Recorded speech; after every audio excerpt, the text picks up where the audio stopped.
Okay, now, what is the role of the FA, when clubs fail to actually, pay bills? What is the role of the FA?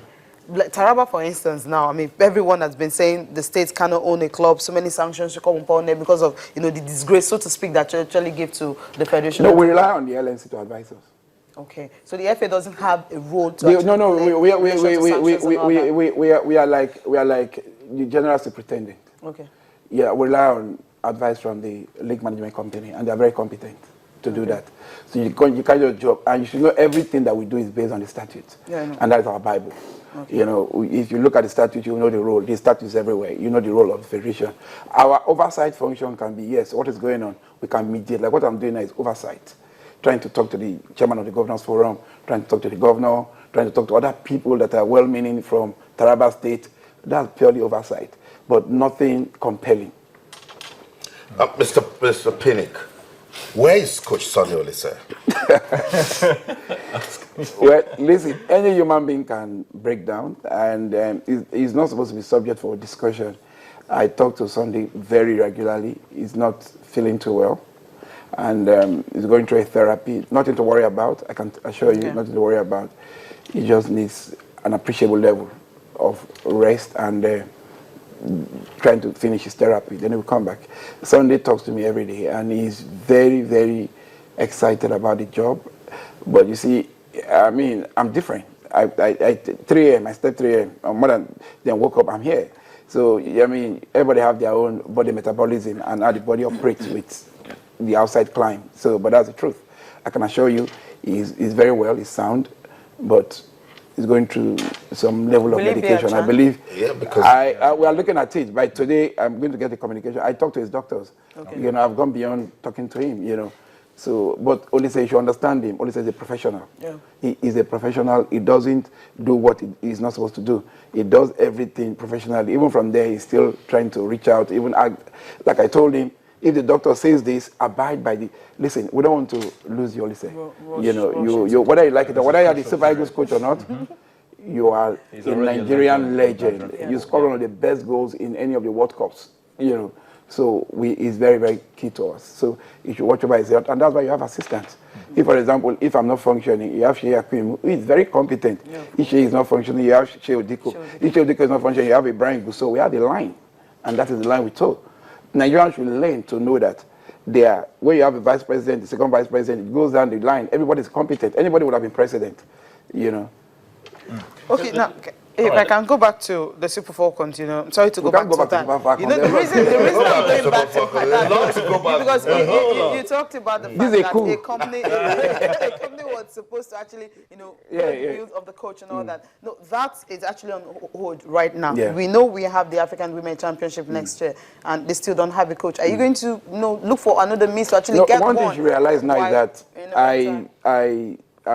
what I did was all the committees, all the standing committees of the federation, we are trying to re-energize the committees to make them very functional. Of course, in line with bringing very competent, brains in all the committees, and that might also form the reason why we are doing whatever we are doing. I can assure you, take it from me, I'm very, very passionate about female football. I talked to Florence Omagbemi, and it's interesting to know that the only two people in any FIFA committee is myself and Florence Omagbemi. Yes.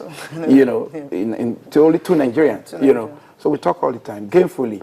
And I believe at the end of the day... Is she likely going to be our next coach? I don't know about that. But she's very well, the same way she's respected. Yes. She's very well respected in FIFA. She writes reports for some of these World Cups, the female World Cup, and she's very competent, So, but we're looking at, we talk every day, but like I said, how soon will that be? Because Nigerians are like, if I should read some of the tweets they're really, really very funny. I mean, it's all about, tell us when we're going to have the next coach. That's what they're all asking. I'm not going to tell you. If you give me money today, I'll get you a coach. Okay. Yeah, that's I think I get that. If you give me money today, I'll get you a coach. You don't want to start seeing in your scroll chart, you're owing this, you're owing that. We don't want that. We don't want to owe. It's a change matter, and that's exactly what we are following in this new administration. Yeah. What do you want to owe? 2016 should be different. No more headlines. So you must plan strategically towards achieving those results. Yeah. Now let's look at the Super Eagles. 2015. What's your take on the national team? I mean, you've seen the exploits of the under-17 and the under-23. We're talking about the next World Cup coming in 2018.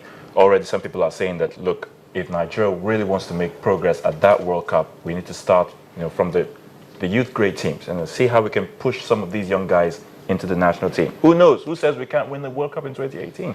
So the Super Eagles really, I know the coaches also have their plans and all of that, but from your perspective, are we really making I think real progress? I think statistically, Olise has not done badly, and he's actually building and rebuilding a team. And the good news is that he's in touch with all his players, and I also want to believe that when you're building a team, you look at certain parameters, and all those he has taken into cognizance while building his team. And you can see that their game is improving by the minute. And I can assure you that we're going to do very well by God's grace. If you look at the 20 teams that qualify for the last phase of the World Cup, they are the 20 best in Africa. There's no fluke among, there's no rookie among them. Yeah. So then we have a game against Egypt, home and away, Nations Cup qualifiers. And everybody knows the importance of those games. And Nigeria will not want to miss out in the Nations Cup. You need to be suicidal. So we also feel that, or what Japanese call harakiri, we also feel that we cannot do that. We want to be in the Nations Cup in Gabon. We want to be in the World Cup in Russia. And we are working strategically and praying towards achieving those goals. Okay. I like the word praying there. Well, so we just need to work harder. We just need to work hard. Faith without work is dead. Mr. President, let's talk about branding of Nigerian football. That's very, very important. I keep telling my colleagues that Joachim Löw, the German coach, makes money for the German FA. We won the Cup of Nations in 2013. We didn't do anything about it with branding. The Federation Cup, the pride and glory of this country's football, does never have a sponsor. I want to know the plans of the Federation in terms of branding Nigerian football to make it admirable. One of the ways we brand Nigerian football is for people to construct, is to criticize constructively. If you criticize analytically, if you criticize destructively, no brand wants to associate with you. And that's why I keep saying it in every way, that the media is a major factor in branding or rebranding process, be it the Nigerian football or any other thing, because whatever you say is taken into cognizance by your would-be sponsors.